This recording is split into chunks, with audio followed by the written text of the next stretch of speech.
In the next few videos, we're going to talk about the reduction of a carbonyl to remove it from a molecule, essentially taking that oxygen and replacing it with some hydrogens.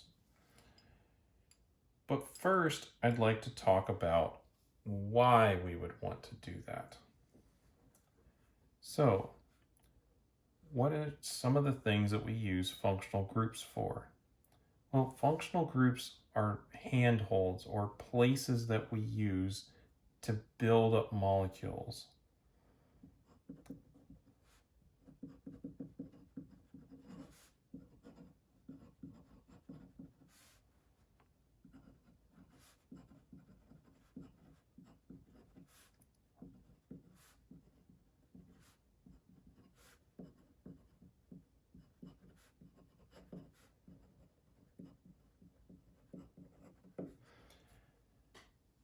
Once we build up the molecule, or once we have targeted our reaction, we may want to remove the functional group. Perhaps the carbonyl is not part of the target molecule. But if one was there, then it would make things easier. So later, we may wish to remove them.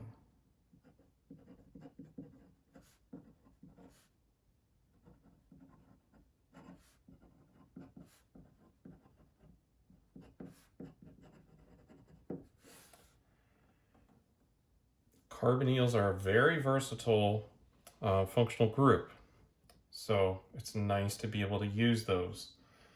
Now, what are some of the reactions that we've discussed that employ a carbonyl but do not react it, right? So it leaves it in the molecule. Now, we may wish to have it left in the molecule, or we may want it gone after we've done the previous reaction. So some of these would include alpha addition or alpha halogenation.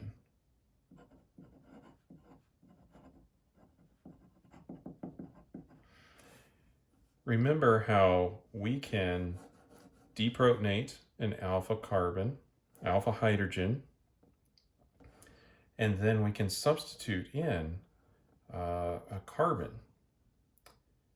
That way we can put a different alkyl group on there and start building up a larger molecule.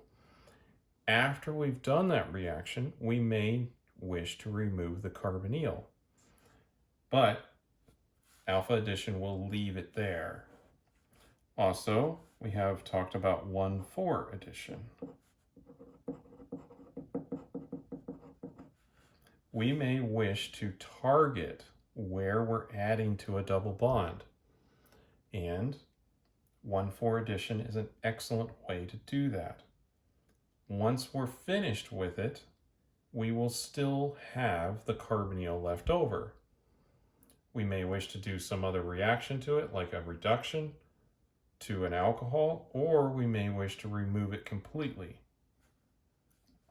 Another reaction that leaves carbonyls that we have talked about are aldols.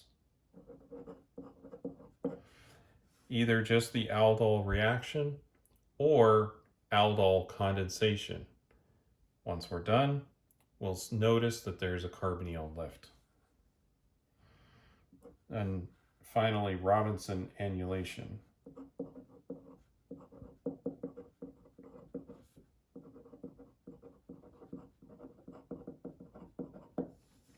These are all reactions that leave us with a carbonyl. They require one in order to function, in order to happen, but they leave one behind. And if we don't want it later on, we'll need to remove it. One of the ways that we've discussed that does that is the Wolff-Kishner reaction. So I'm just going to sketch out an example here where we're going to do conjugate addition, or 1,4,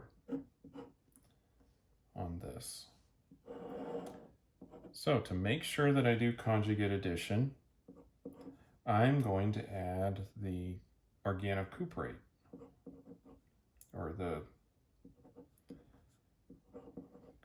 lithium alkyl cuprate, I should say. So I'll do that. This will add to the conjugate site. Step 2 is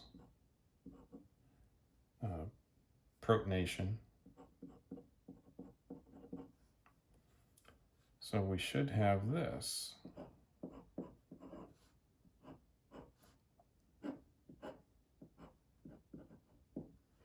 Where we've substituted on the 1,4 direction. Now, at this point, we may not want this carbonyl to remain on the molecule. So now we can do Wolff-Kishner reduction.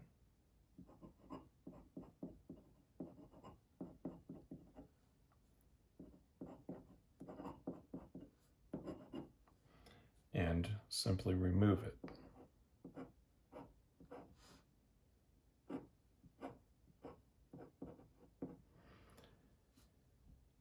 It's always nice to have options when we're doing a synthesis. And carbonyls are one of those that we can use to really direct where the reaction will take place. If we just had the double bond here, without the carbonyl, we could have added in this location or that location, and we wouldn't even have the correct reactivity just because of the missing carbonyl, really causing this carbon to be more positively charged. Whereas if the carbonyl was not there, one, again, we would not be able to direct the reaction, and two, it wouldn't even happen with this because these carbons would be neutral rather than this one being slightly positive because of the induction effects there. So once we've used the carbonyl, if we wish to remove it, we can. Now this brings up an important point.